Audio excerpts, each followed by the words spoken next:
I will try the micro just to see if it's working. And it's working, I guess. Can you hear me? Yeah, perfect.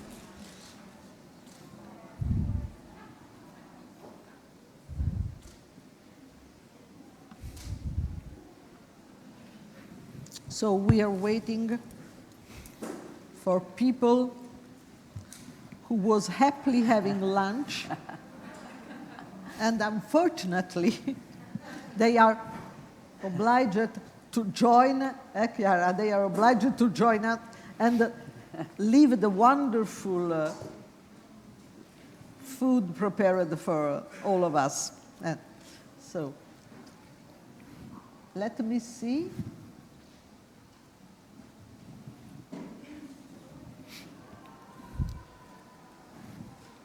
Should we start?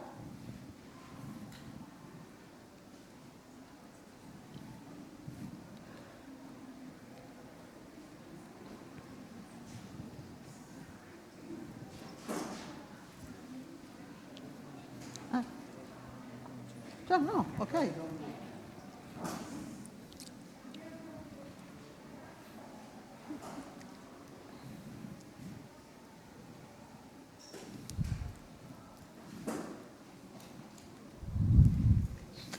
So hello everybody, good afternoon, and thank you for being here for a panel in which we are happy to talk about how government and business put in place a proper work-life balance to ensure that women pursue their careers and are retained in their professions.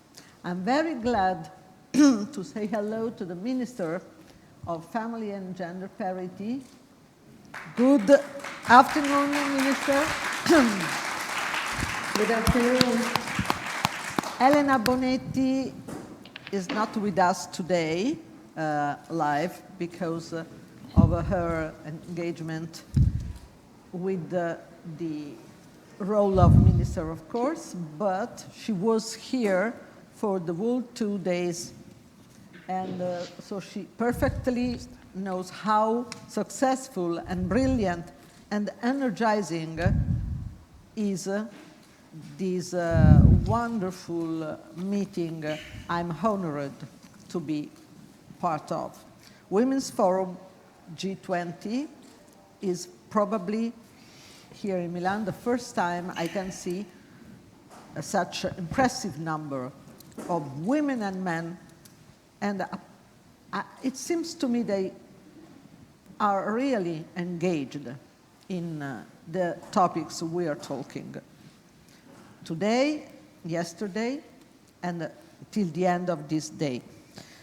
Let me introduce, starting with Anna Brixi. She's Global Gender Director, World Bank, and she's coming from Washington. Michele Crisostomo, Chairman of the Board of Directors in Enel.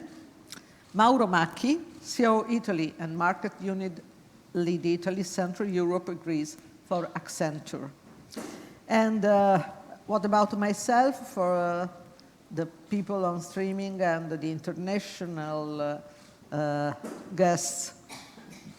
They don't know me. I'm a journalist, as we say, multimedia journalist. I wrote for a daily newspaper, a Messaggero, and I have a television program and radio program as well. One of them is dedicated to women in every aspect of their life, but mainly professional problems and family problems. And we are here to listen to the minister and the important guests coming from such impressive organization, what we really can do, what you really can do to improve the life and the career of women. So, Minister Elena Bonetti, the floor is yours, and I know that you have a few interesting novelties to share with us. Thank you. Good afternoon, everyone, and thank you, Maria, for your introduction. First of all, I wish to thank the Women's Forum, the President Anne-Gabrielle Brunet, and the Special Representative to the G7 and the G20, Chiara Corazza, for the invitation to participate to this event. And let me say that the themes we are discussing are so crucial now in this time. Indeed, we have all experienced the negative impact of the pandemic, and we are aware that women have been hit harder than men. But the pandemic didn't create inequalities. The pandemic amplified something that already existed before: gender inequalities, discrimination, gender-based violence, stereotypes. And it is now the time to fix these inequalities and to close the gender gap. We need the contribution of women in all sectors of our societies. We must release women's energy to be protagonists of the recovery, a recovery for all. The issue of women's empowerment has been placed, in particular, for the first time at the heart of the discussion by the Italian presidency of the G20 in all the various working groups and ministerial meetings. I would like to take this opportunity to thank once again Chiara Corazza for her participation and contribution in the first G20 conference on women's empowerment, which took place last August in Santa Margherita Ligure. We set a first important milestone within the G20 framework. The message is clear. We need a global and transformative agenda to achieve gender equality and women's empowerment. It is a shared priority within the international community at a global level, and it is a shared commitment by governments, civil society, business, and academia. With this approach, during the conference, it was possible to address an in-depth discussion on women's empowerment and gender equality, embracing its various dimensions and in full compliance with the cross-cutting nature of the issue.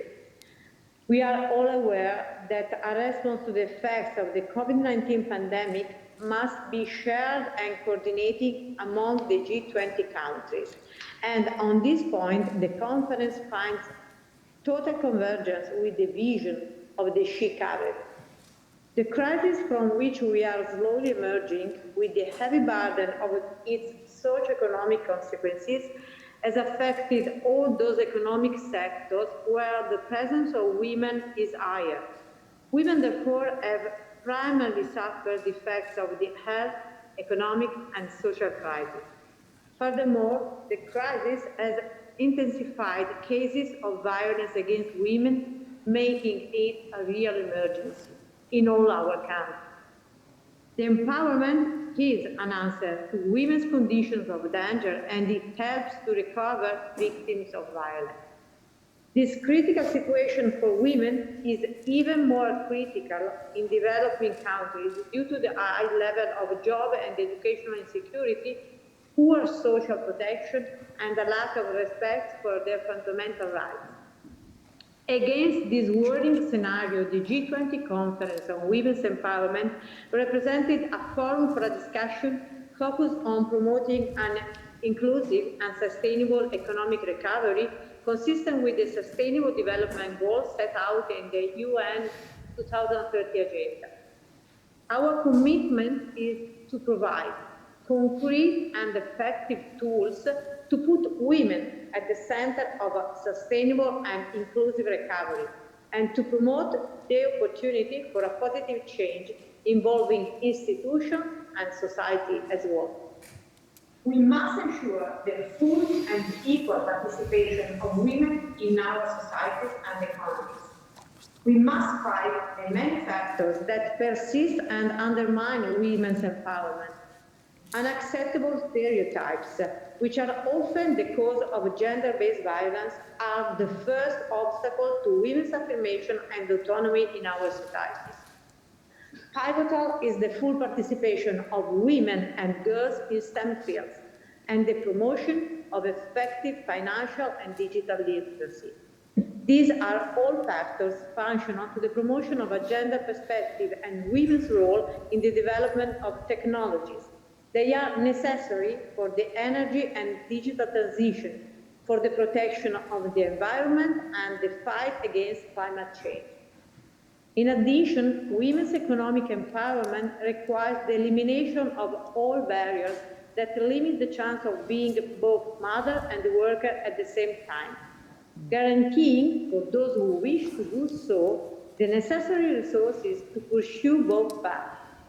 Adequate care, education, and social services and infrastructures are key elements of any public policy that aims at supporting effectively women's empowerment. We must support women's career and entrepreneurship.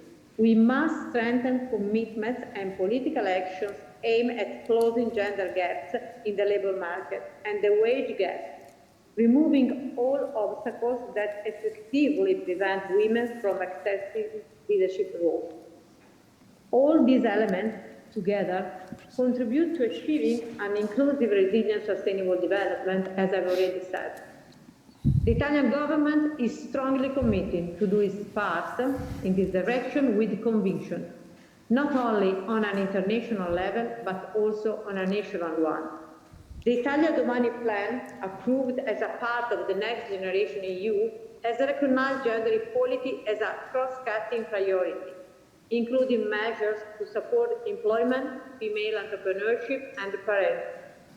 The Italian path towards equality also includes the reform of the Family Act, a law proposal that I have submitted to organize family policies on several levels, starting from women's employment, educational services, sharing of care load, and work-life balance. Furthermore, Italy can finally count on the first national strategy for gender equality to provide an integrated approach to the promotion of equal opportunities and to prepare the country to face the challenges of the times to come. The strategy provides for the creation of a more equitable world of work in terms of equal career opportunities, competitiveness, flexibility, through support for female participation, in particular by helping parents to reconcile life and career, and by stimulating female entrepreneurship, especially in the innovative field. Regarding skills, the strategy aims to ensure equal opportunities in the development of skills and the application of individual talent in all disciplines, and in particular in STEM disciplines, primarily by removing cultural barriers and gender stereotypes. Finally, I wish to emphasize that we are also working on the new national strategy plan against gender-based violence, which is designed as a structural tool for our country to ensure stable support to the anti-violence network and to help all victims in their journey out of violence and also to reclaim their freedom. It is a shared assumption that the achievement of full equality needs a multidimensional strategy and a global agenda that must become an effective tool to adopt a concrete and structural approach to women's empowerment. We have the tool to give a new impetus to the international efforts to make women of a balanced, inclusive, and sustainable growth. We have vision, we have a passion. And so, let me say that now it is our time to act and to act together. Thank you very much for your attention. Thank you. Thank you, Minister Elena Bonetti. And for sure, these 3 days in Milan, as Chiara Corazza always repeated and stressed, are important to stress the concept to put women at the center. So, dear Hannah Brixey, we listened what Minister Bonetti has as a challenge and the program and what she wants to achieve, and there is a long way to go. We are also interested in what the World Bank is doing in achieving the gender parity and make a better life for women in the world. Thank you so much, Maria. As Minister Bonetti illustrated, the pandemic is a short-term shock with a possible long-term negative consequences on women, and especially on women's empowerment and women's economic opportunities. So in the World Bank approach during the pandemics over the past year and a half, the emphasis has been very much on minimizing and helping governments to come up with policies and programs and investments to minimize the potential long-term consequences for women. Now, what exactly? So let me share 3 examples. One is access to vaccines. In many developing countries, access to vaccines is limited, and is especially limited for women because of information obstacles, because of transport obstacles, and so on. So that's number 1, ensure that women have access to vaccines and that women also participate as community workers in the delivery of vaccines. Second, it is about social safety nets, the expansion of coverage, and Minister Bonetti spoke about it in the context of Italy. It is important everywhere around the world across income levels of countries. So the World Bank has worked with almost all client countries to expand the coverage of social safety nets, and in that context, to target especially women, poor women, and women who lost their jobs, women who lost jobs and livelihood opportunities also in the informal market. And the interesting part, which is really an opportunity into the future, is that these cash transfers often go in digital form. So it is complemented with the distribution of mobile phones to women so that they receive the transfers in mobile and digital manner, which will help them then in the future when it comes to their opportunities and their digital inclusion in the future. Now, for the future also, these digital cash transfers can be and are already started being complemented with information sharing so that women have received the kind of useful information regarding opportunities on the job markets in their areas or opportunities in markets for their products and so on. And there is also a very good, a lot of good examples with linking cash transfers with technical advice to women when it comes to their own entrepreneurship opportunities. So it's the productive economic inclusion programs for women. So to say that this expansion of safety nets is really not only a necessity currently, but it is an opportunity in the future. And the third area is, as Minister Bonetti also highlighted, the issue of gender-based violence. The increase in gender-based violence has been tremendous around the world with devastating impacts and also with social and economic costs. So the current emphasis is on establishing services and strengthening services for victims, hotlines, so that there is an easier way for victims to find support. And now for the way forward, assisting countries to develop their own national frameworks, their national policies to prevent gender-based violence and to include approaches against gender-based violence in the education systems. Education is the key. In learning for boys and girls and so on. So these are 3 quick examples, but of course the challenge is enormous. I think that education is the start of everything. Make young women stronger, give to adults, women, an opportunity to find jobs, and education is important for men as well, because if you are open-minded, probably there are a few reasons that stop you on being violent. Not it's true every time and everywhere, but it helps. It helps. So, well, we were listening to Minister Bonetti and Hannah Brixey about the negative effect of the pandemic. But I wonder if we can consider a bright side of the medal, and maybe the 2 gentlemen are seated here can give us their opinion and what their companies have achieved after pandemic in order to improve the quality of life, professional and family life as well, for that that is anal concerned or ex-center concerned. Michele Crisostomo, please. Okay, thank you, Maria.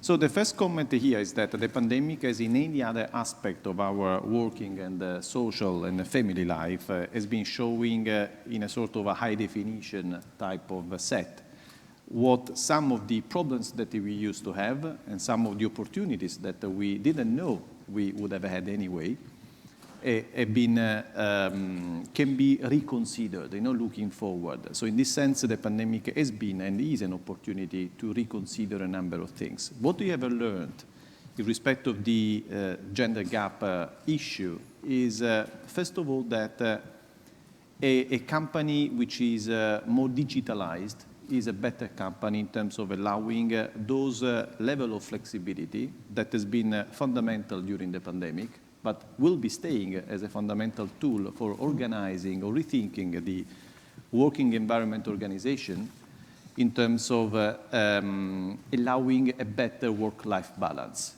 Whether it is for the benefit of women or whether it becomes a strategic choice for the company as a whole is the real question. And I think the two things would go together. It is a strategic choice for the company, and it will have a benefit for women's life and therefore for the progression of women within a corporate organization. So that's the first point. Digitalization is key, which is what we have learned during the pandemic, which means that companies which are not digitalized enough will be suffering also and will be making the women suffering more.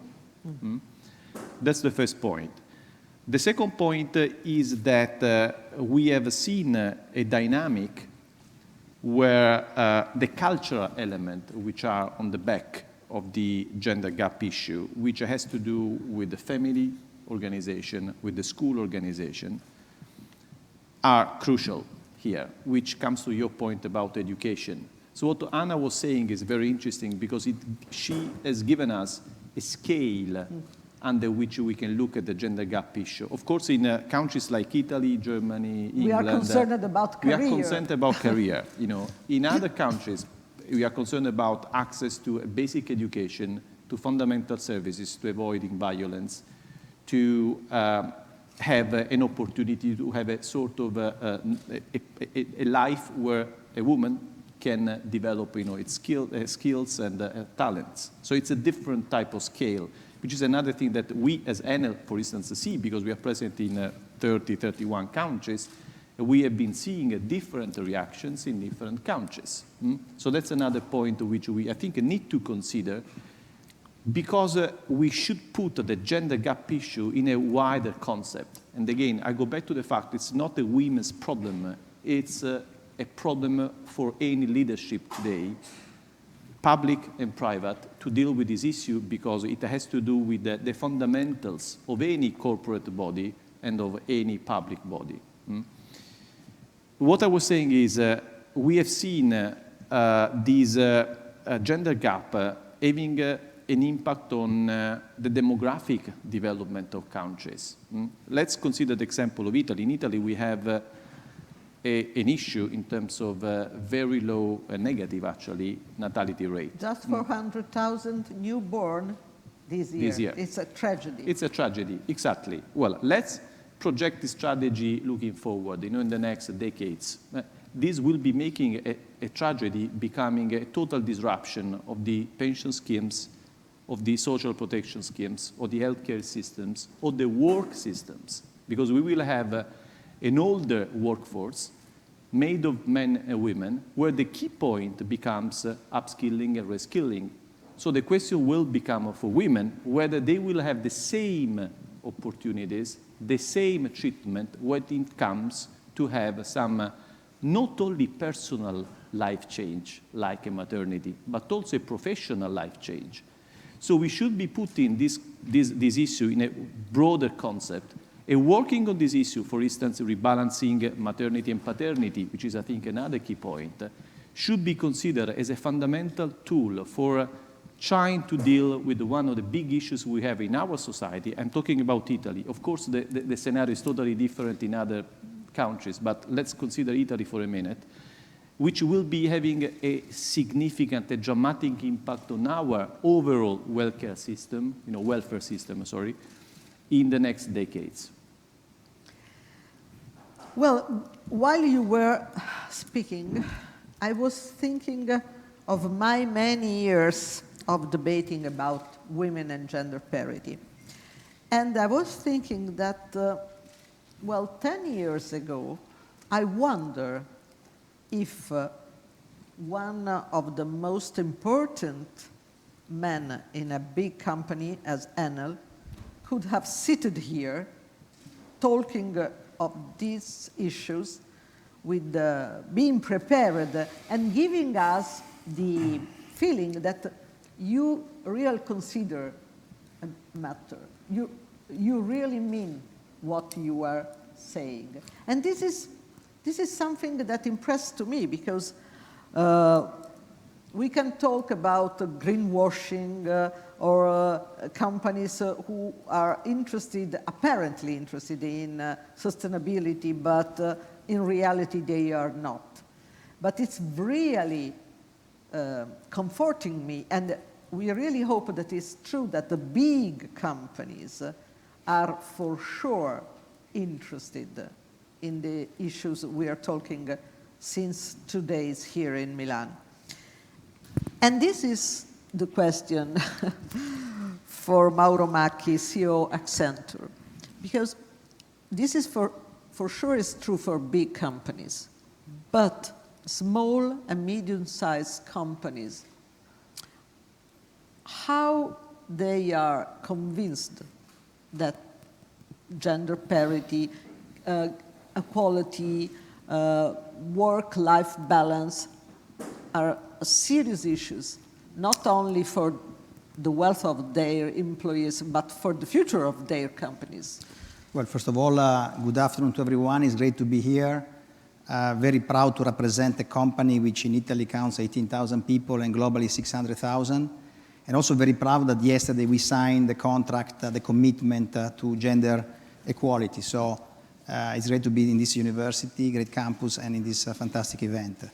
To your question, the first part, of course, pandemic has hit very hard, in particular the women, in terms of quality of life, in terms of earnings.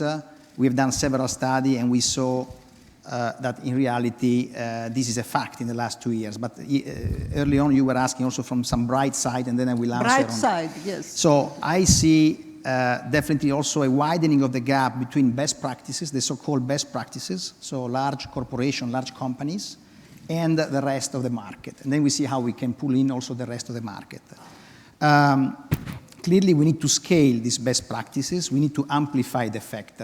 Well, the fact is that today, this goes beyond corporate social responsibility. Large corporations have understood that this is a business point, it's a business issue, because it is proven that companies that have much more inclusive and diversity, that embed more inclusive and diversity behaviors, they achieve better performance. So this goes beyond the corporate social responsibility. This is a business, and that's why companies are more willing to combine, of course, the objective of corporate social responsibilities with the objectives of business growth. My job is to reduce the obstacle. I want to try to find best way to grow and to achieve the ESG goals.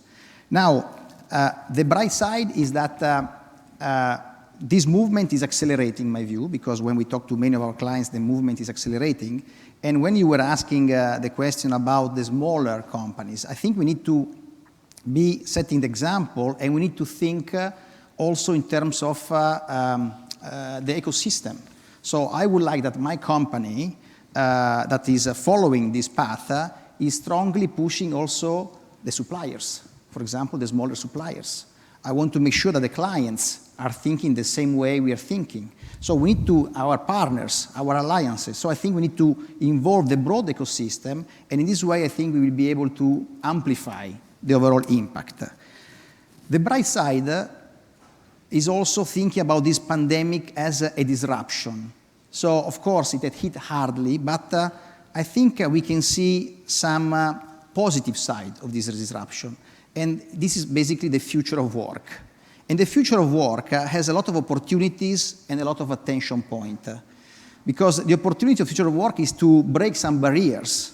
Maybe they were true, maybe they were just excuses, but there were some barriers, because the work in the future is going to be not only more flexible, it's not only about workplace, it's really about being more, have more autonomy, being more focused on the outcome than the numbers of hours that somebody work in the office, so much more flexibility, connection, and so on. So future work is, in my view, an opportunity. So interpreting the future of work is really an opportunity to close the gender gap. What are the attention points? Well, there are some attention points. I need to put the accent on someone mentioned earlier on the topic of skills. We need to avoid, in terms of future of work, we need to avoid the mismatch of skills, because we need to make sure that we have future-ready workers. We need to make sure that, especially the female population, we have the right type of skills. And this is an issue I want to go deep in, because in the action plan that you can find this very interesting paper, there is the Invest in Performance Sustainable project led by women, but also finance women's access to new technologies. And the digital illiteracy of women is a problem that big, small companies, society knows quite well. Just to start, for a woman to have time to achieve a digital literacy means sometimes to study something of very new by night after putting in bed the children. And not every woman has time to do this. So my question is, what Enel is doing to improve digital literacy for women in the company, if you do something? And another question with a short answer. When you got the answer from your employee, and you have seen that women want to stay home and work from remote more than men, what did you think, honestly? Well, I'll try to be brief on a question that is quite complex, actually. First of all, what we do for allowing digitalization well, actually, the company is digitalized. So the point is, if you work for Enel, Enel is a digitalized company. We have been investing a lot in reskilling, upskilling people, everybody. So not just, I partially disagree with the fact that we have an issue for women being on a learning curve on digitalization slower. The real point for women is whether or not they will be studying STEM disciplines at the beginning. So that's the problem, which is, again, a problem going back to family culture. That's why I'm very glad to have a minister of family and gender parity who is who has a PhD in mathematics. This is the first time in our history. We should be very proud of this. Sorry to be interrupted. No, that's it's a comment which makes a lot of sense, actually, because it gives the example. The ministry is a perfect role model for young women, for young students to say, well, actually, I can do a lot for my society. Young generations are careful about the basic dynamics of the society, environmental issues, social issues, disequalities. They should understand, even young students, girl students, that they can do it by studying STEM disciplines. But that's a big effort to be done. And again, I'm happy that the ministry is, she's perfectly aware of this problem, of course. This should be done in the schools. This is what we do. So we have been reaching, 10,000 girls in the high school over the last 4 years to explain with the role models. How do you reach them?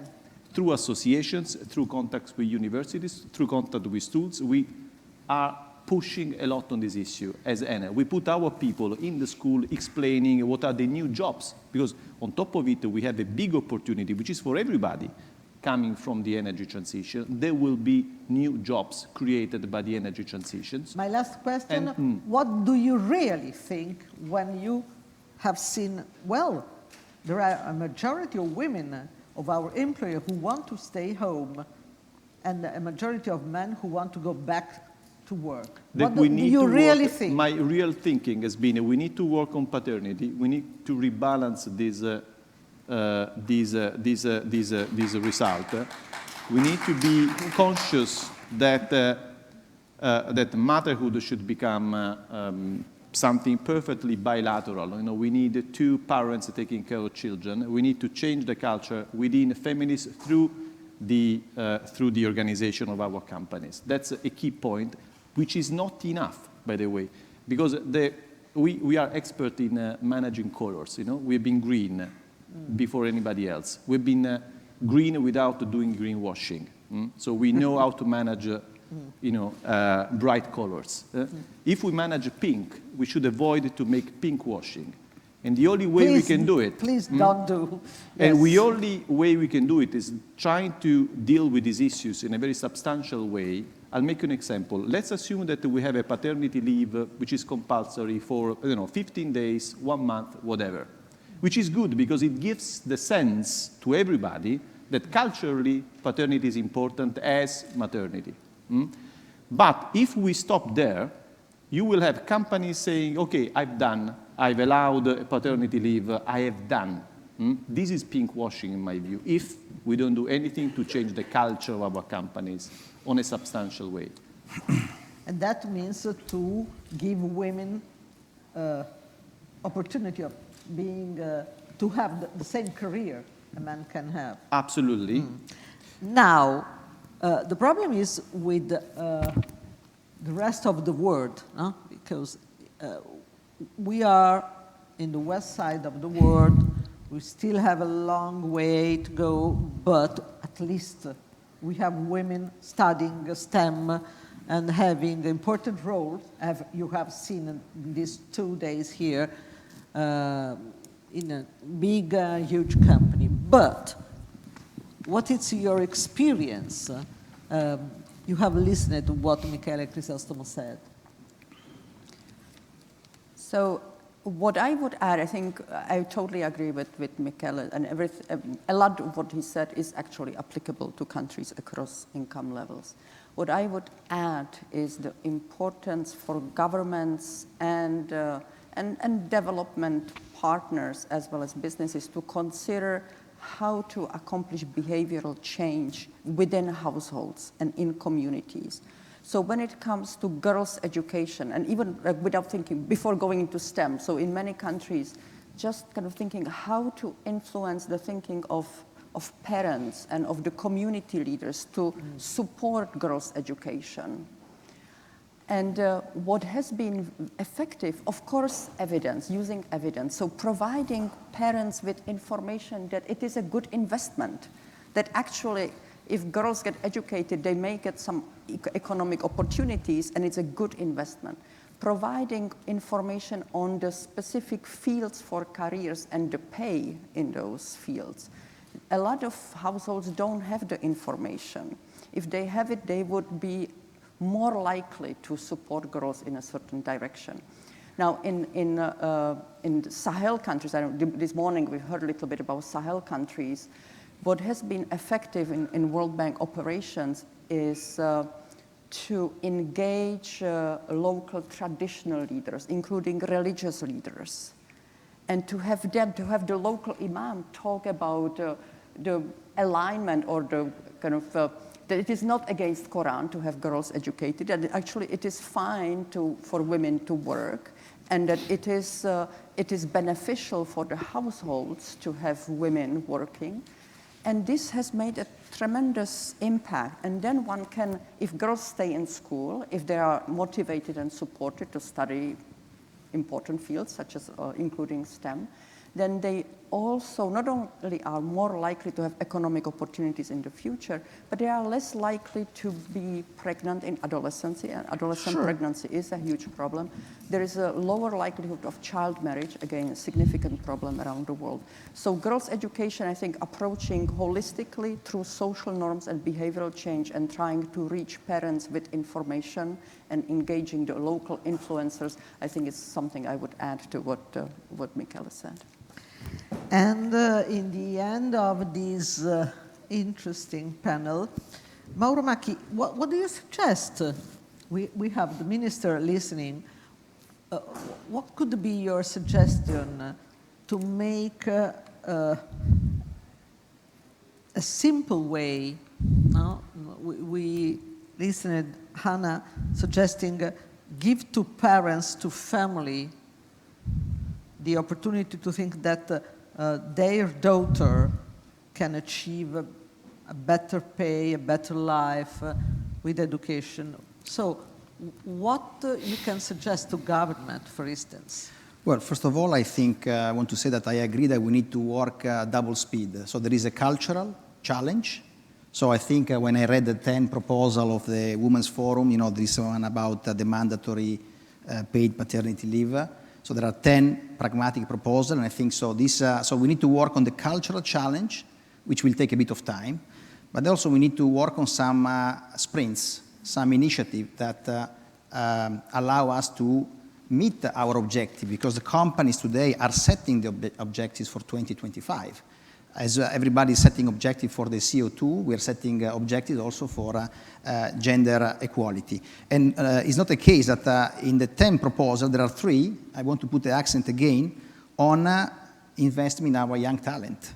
We talk about the STEM, we talk about training programs, academies, and investing on new skills. We need to make sure not to have a problem with a future-ready workforce. I still want to put the accent on this topic. So we need to make sure that all the conditions... So universities are doing a very good job, in my view, in promoting, in explaining, but I think more needs to be done. I think we are a good observatory of this trend because we recruit more than 4,000 or 5,000 people a year, and therefore we see what type of skills are in the market.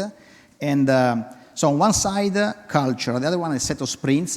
I still believe that the large organization need to set the example. We need courageous leadership. We need engagement environment, so the organization needs to understand the importance of this topic.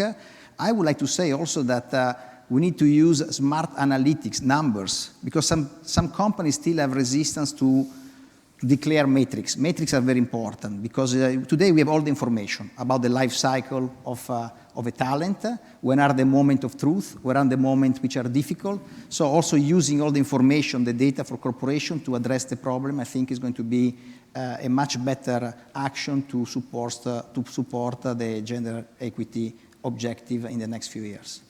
Thank you, Mauro. Minister Bonetti, would you like to add a quick comment on at the end of the panel? Yes, thank you. Thank you very much for the very interesting discussion, first of all. And yes, just for a very, very short conclusion, let me underline that I think there are 3 main topics we have to work on and with. And the first is partnership. I think that partnership between governments, business, academia, civil society is crucial to achieve a real and effective gender equality and women's empowerment, which are, let me say, multidimensional and complex problems. And so to be fixed, we need a multidimensional and integrated approach. So we have to connect ourselves to do this. And the second topic is a strategy. We need and we must promote a global and shared strategy. That means vision, method, but also actions, concrete action.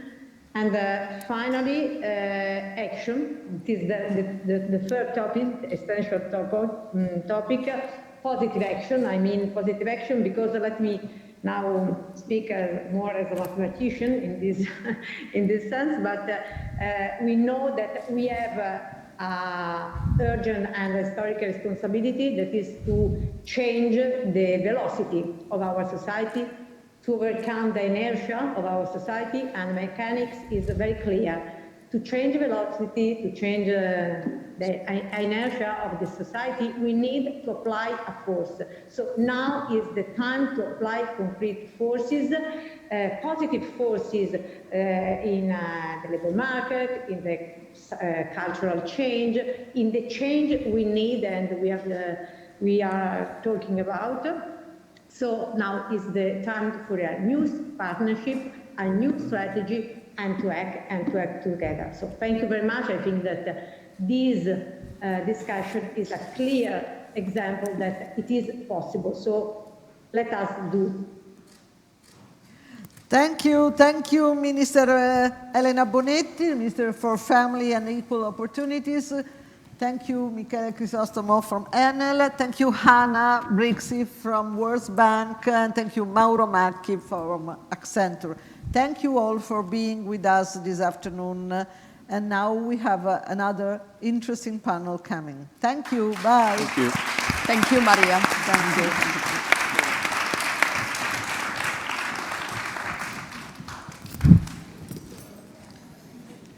It was nice to meet you. It was nice.